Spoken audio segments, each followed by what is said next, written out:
Okay, let's look at the back page of quiz 2. Number 13, it's asking us to solve using the square root property. So I see that I have x squared plus 100. I can subtract 100 from both sides to get x squared equals negative 100. Now take the square root of both sides and you get x equals, you've got to have two roots, so take the positive and the negative root. The square root of 100 is 10, and that negative comes out as an I. So you get x equals positive and negative 10i. On number 14, subtract 27 from both sides. That'll give us 2x squared is equal to negative 40. Now divide both sides by 2, and you'll get x squared is equal to negative 20. Now we need to take the square root of both sides, and that'll give me a positive and a negative root. With 20, we know that that's 4 times 5. If you take the square root of 4, you'll get 2. The square root of that negative is an I, and the 5 will stay behind. Okay, so on 13 and 14, we used the square root property because we had a square and a constant. So remember, when you're using the square root property, you want to get everything away from the square. That means the constants and any numbers multiplied to the square. Number 15 and 16 are a little different because if you'll notice, this is a perfect square trinomial. You can take the square root of x squared to get x. You've got plus in the middle. And the square root of 1 is 1, giving me x plus 1 squared is equal to 16.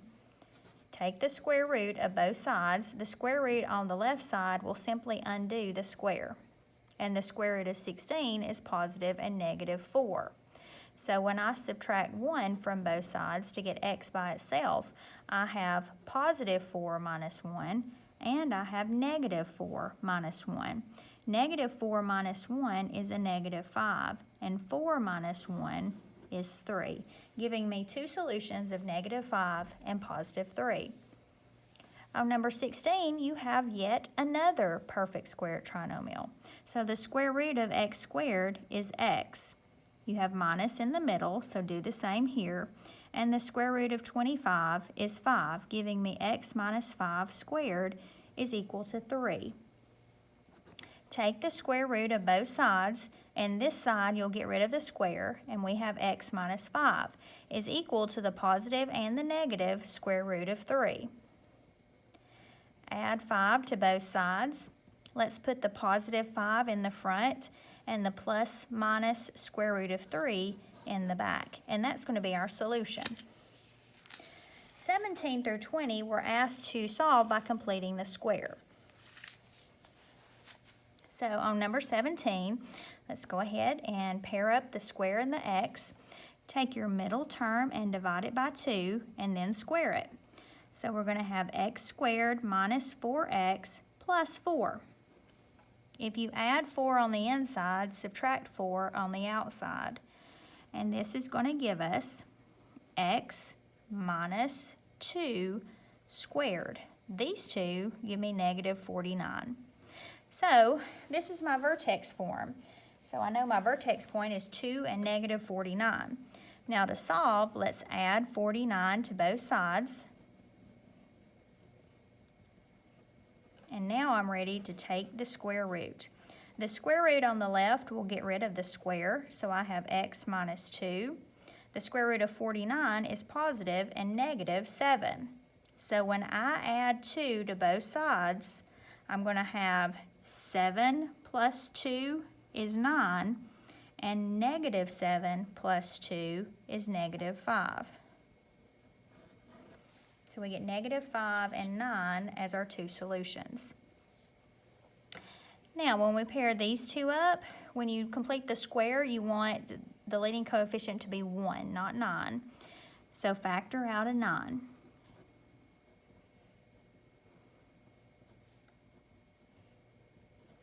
Okay, now take your middle term and divide it by 2 and square it. So we're going to add 1, but we're really adding 9 times 1, which is 9. So go outside the parenthesis and subtract 9. So we have 9 times the square root of x squared and the square root of 1. Okay.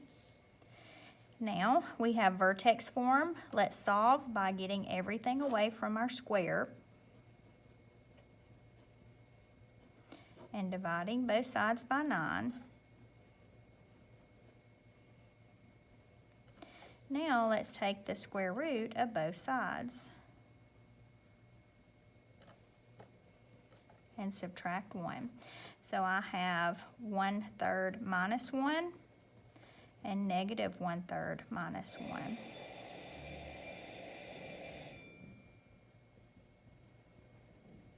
So we have x equals negative 2/3 and negative 4/3.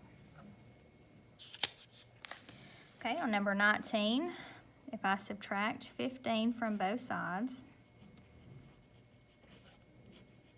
16 minus 15 is 1. Okay, 10 divided by 2 is 5. 5 squared is 25. So let's go outside and subtract 25. That's going to give me x plus 5 squared. And then right here we have 1 minus 25, which is a negative 24. So this is my vertex form. Now to solve, we'll add 24 to both sides. And then we'll take the square root of both sides. This will undo the square and that's it. Okay, now as far as 24 goes, I'm going to change that to 4 times 6. And I'll have the positive and the negative root. The square root of 4 is 2, giving me 2 square roots of 6. Let's subtract 5 from both sides. Make sure you put that minus 5 you subtracted in the front. And put that plus and minus 2 square roots of 6 in the back. And that's my 2 solutions. So let's add 134 to both sides. And we'll pair this up. Let's divide out my 2. And we'll have x squared minus 14x. And then I'm going to have my plus 134 over here.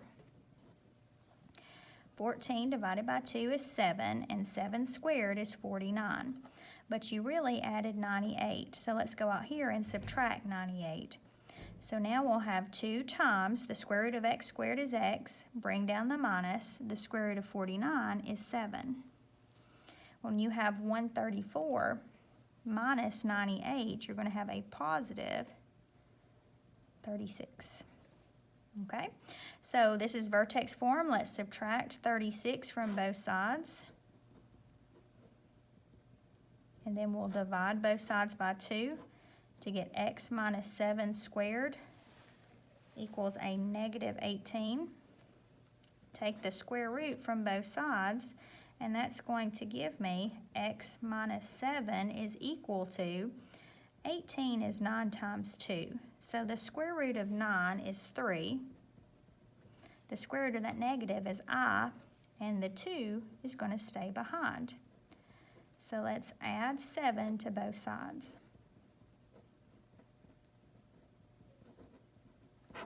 And we have 7 plus or minus 3i square roots of 2. I'm so sorry. There you go. You can see that a little better now.